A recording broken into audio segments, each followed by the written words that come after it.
Hey everybody, Michael Snyder here, California Weather Watch. Today is April 16th, and right now we are looking at the infrared satellite imagery. You can see California, Hawaiian Islands, bottom left. Take a look at all this cold air spilling out over the Gulf of Alaska and the Pacific Ocean. It's going to direct this system into central and northern California. We'll take a look at those details. We'll take a look at the extended forecast as well, and we'll try to pinpoint if any warm-up is on the way for the state.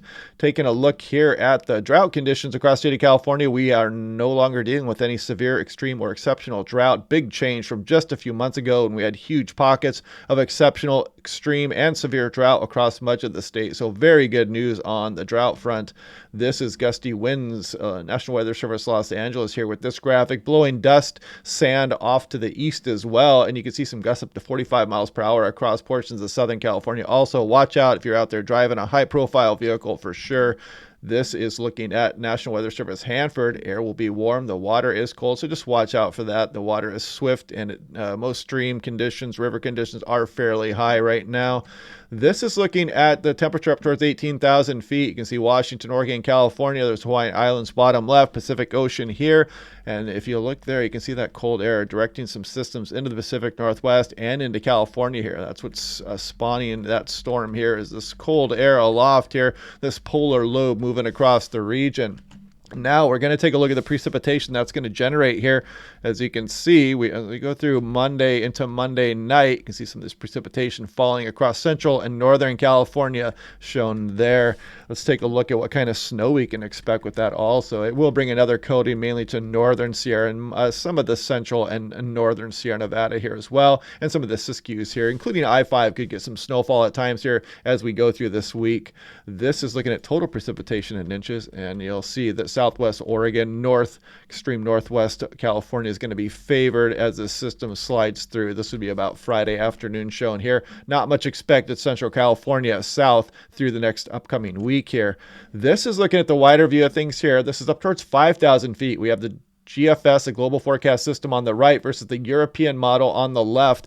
If we put this into motion, you'll see that cold air spawning that system into the state. We have this cool upper level trough. Pretty good model agreement on that colder air hanging around as we go on in through Thursday. But then we get some model disagreement to start to show up. You can see the GFS hanging this trough around much of the west longer. The European wants to start building some ridging here and start to warm things up across the west coast. So this is something we've got to watch here over the next few days to see which model wins in this one over the next day or two.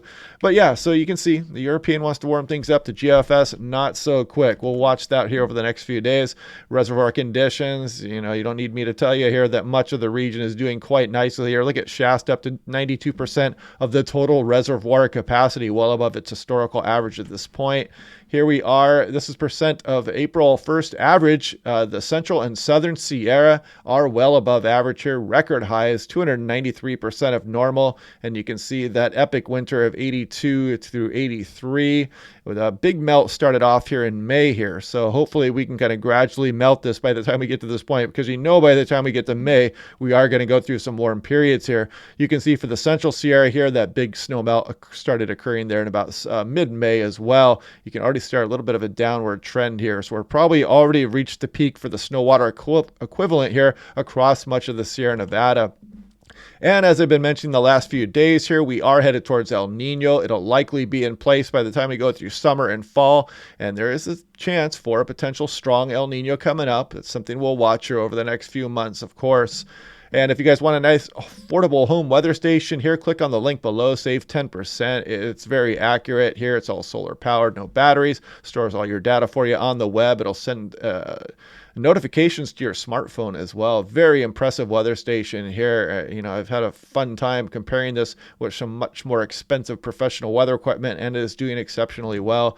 But anyway, yeah, here comes this next system out there spawned by this cold air here. Then we're going to potentially warm up as we go on in through the week here. But again, you saw the model disagreement. So we'll just watch that over the next few days and try to see when that inevitable warm up will come and how fast are we going to melt that snow across some of the higher terrain of California, Nevada, Utah, Arizona, Colorado out there. A lot of snow stored up across those higher elevations. So there's definitely going to be some flooding concerns as we go through the next month or so. But anyway, yeah, I hope you guys are liking these videos. Click like and subscribe. Let's get the word out to everybody, and I will talk to you guys tomorrow.